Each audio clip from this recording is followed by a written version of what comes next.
Kesiah Enders is a student of architecture, an artist, and a blogger because she believes she has a message to share, a story to tell, and an inspiration to give.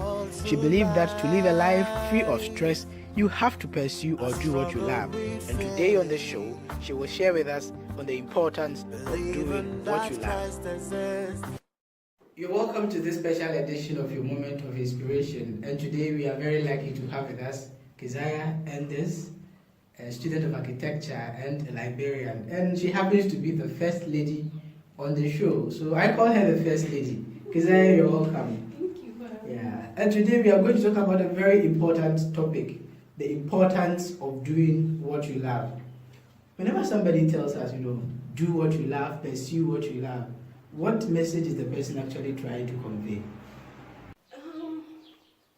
They're basically trying to say that each one of us have things that we are passionate about, and we should pursue them.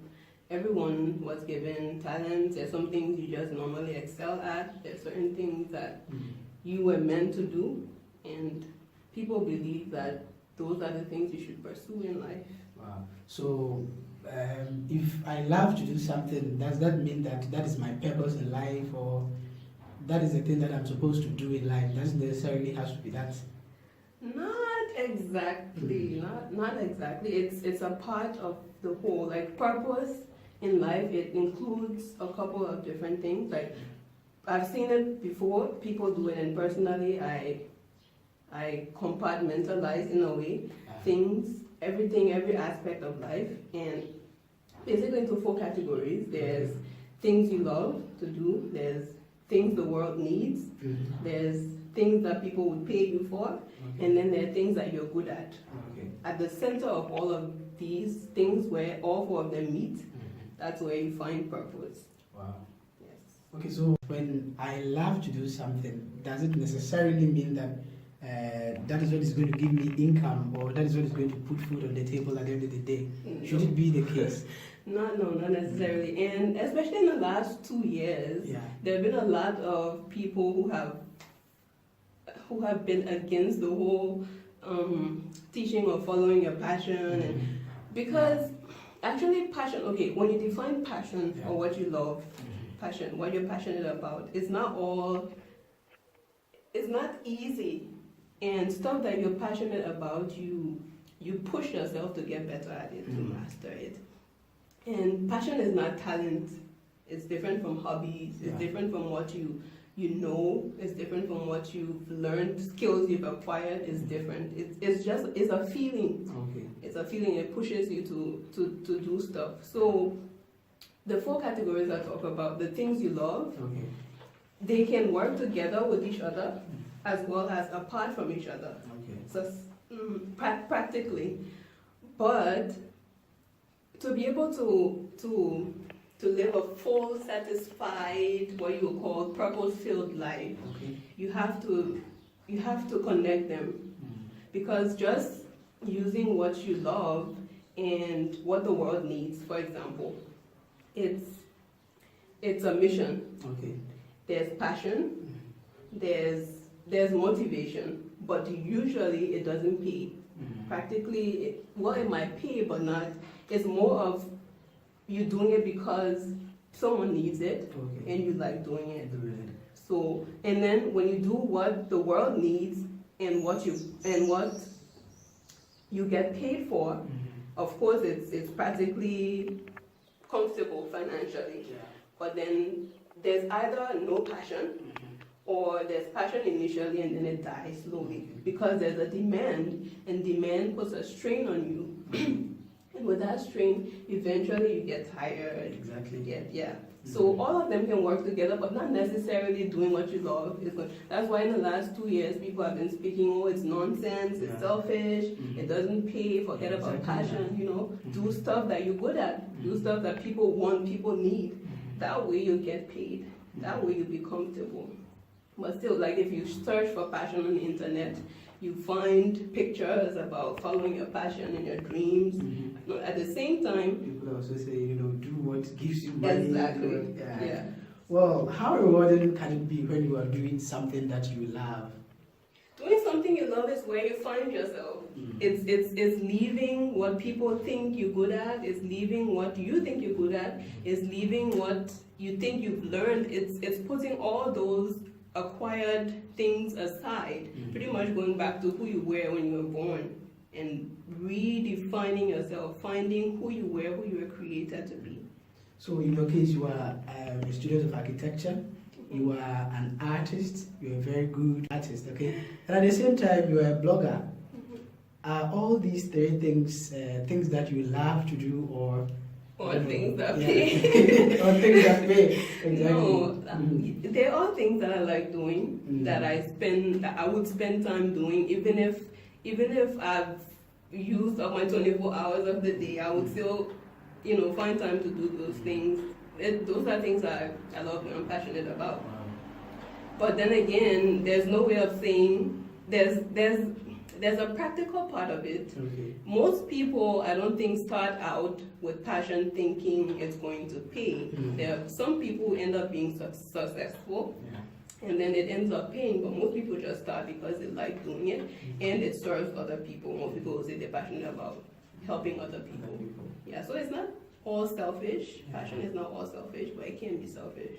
We live in a world today whereby it's quite difficult for you to find what you really love to do, because we have a whole lot of influences around us. Do this, you are good at this. How did you, in your case, how did you really define what you think you love to do and pursued it? Well, I don't know. Like, finding what you love, it's, for me, I didn't go looking like on a it found endeavor. you. Passion is always there, I believe. No, most of the times we are told to go looking for it. Go get what you want. I mean, mostly if you just sit and think about it, you already know what you're passionate about. It's the because passion.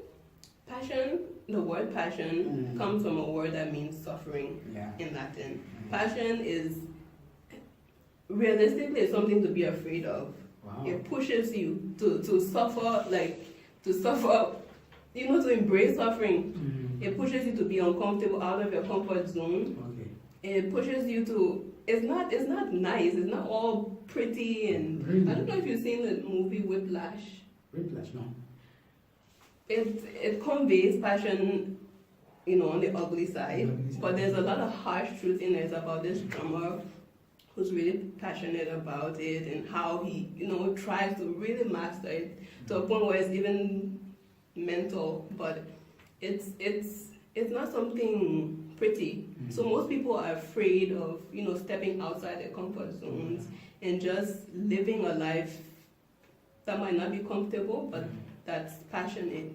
For me, I realized later that I do these things because I'm passionate about them. Okay. I didn't go looking for what I'm passionate about. I just found, realized that why would I spend so much time doing this thing and not these other things? Okay. Or why is it that when I'm feeling low or, just why do I go to these things? And it's just because you like doing them, you like spending time with them. And it's, instead of tiring you out, it energizes you. It was Pastor Rick Warren who said that passion is the greatest motivator. Like someone said, stress is not working 15 hours at something you like. It's spending 3 minutes on something you don't like. Yeah, so when you're passionate about something, you lose track of time, of space, and they say zone. You're just in that space of doing what you like. Tell us more about your blog, the WALLFLOWER ALCOVE. I don't know if anybody watching us has seen your blog. It's amazing. When you sit to write, where do you get all this inspiration from? Well, what inspires you to write? Because there are, a lot of very, very, very serious information on your blog. So where do you get all these ideas from when you sit to write? It's a combination of, I believe everyone has stories within them. Everyone has, things to share. And it took me a while to accept and believe that I too am supposed to share what I think and what I what I think about. So it's just like sitting down and questioning things and events, looking back at events and trying to convey them in a way that people can relate to. It's things that come to me and I write them the way it comes. Sometimes it's a balance because some of them are really deep stuff, but then I have to write them in a way that, you know, the message is they're not so much the I don't know how to say, like the problem is more of the message. It's just based on like stuff that happens, events. And well, we've been talking about doing what you love, pursuing what you love. But let's think about a situation whereby you are financially bankrupt, or you have financial difficulty, and the only job available is a job that perhaps it pays actually, but I'm not passionate about. I don't really love it. Should I reject it and keep on searching for a job that I love, or just take it like that? I'm sure Steve Jobs would advise you to go for it, like forget passion or whatever. But honestly, passion grows as well. Passion, people can grow passion. That's why you can find people who have more than one passion, more than one thing that they're really passionate about. Like in your case. Yes. Yeah, you can grow passion in different things. The more you spend time with something, you can grow passion. But practically, realistically, you don't know. Living outside of passion gives you the feeling that you're in control, but you're not really in control. Passion it unsettles you. So you go for the job, you go for what's available, and then you don't know where these things will lead. Life is not linear. It's full of curves and turns, and you have to go different places. You never know where you'll arrive. So yeah, you have to take the job. Life, you need money in life, that's a fact. And passion will always be there.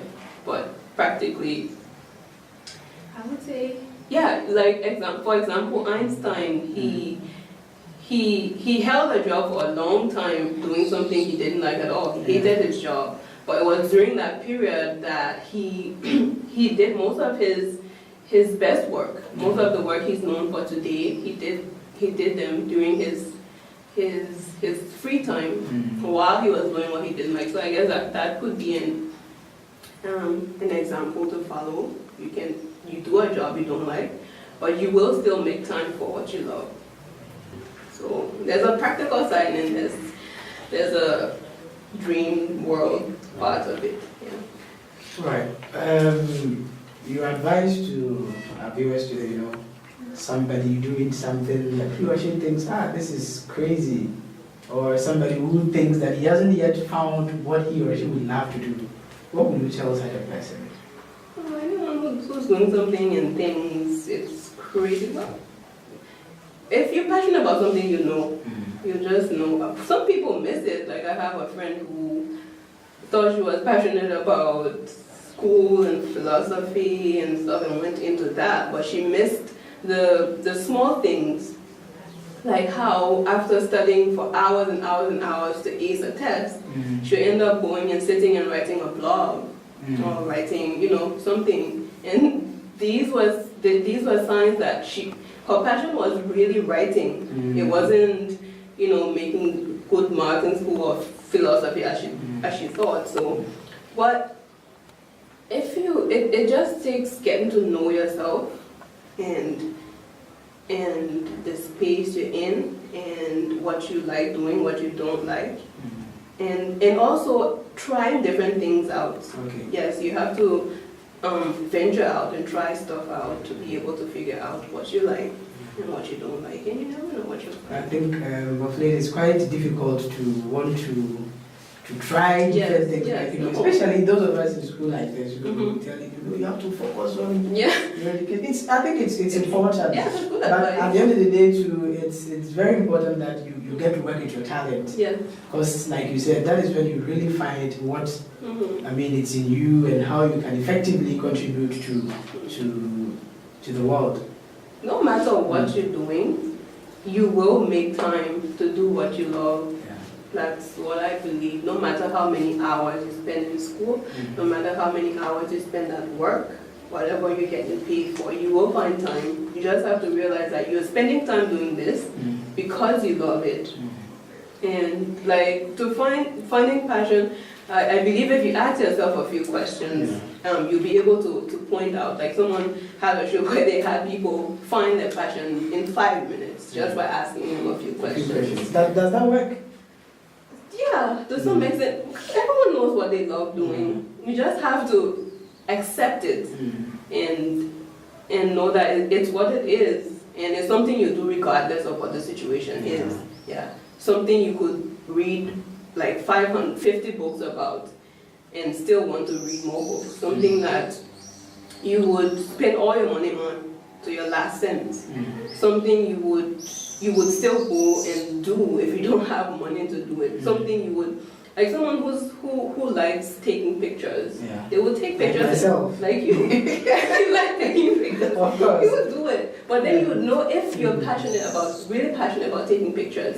If you would still do it when it's a strain on you, not just when it looks nice. Like when you feel like it's not nice, when people criticize it, when it's not working, and you're still there, you're still sticking with it, then you can say, okay, this is more than just me liking photography. So it's just really getting to know yourself and sticking. So as a blogger, as an artist, and also as an architect, what are your hopes for the future? Where do you want to take it to? Well, I'm basically improving. Like I want to be my best, the best I can be at what I do. Like by my standards, you know. And eventually, I would like to expand, to grow my passion to the point where it includes all of these 4 aspects I talked about, where it's actually like a purpose, like it impacts someone's life. So it's not just selfish, it's not just for me, for you, it's for the world, and I can leave my art somewhere, and it's not just appealing physically, but there's a message. A message that at the end of the day, it's able to help somebody out of a particular situation. Exactly. Well, I think it's been very wonderful having Keziah with us, and all that we have talked about is quite educative. I would say if you haven't found something that you are not really in love with, you should try and get to know what inspires you, what brings the best in you, because it is with that you are able to inspire the world and help other people also to get out of the darkness of doing things that in one way or the other give them hell of life and so on and so forth. I believe you've enjoyed this episode, and I would want you to subscribe to our channel and get more of such educative videos. God bless you.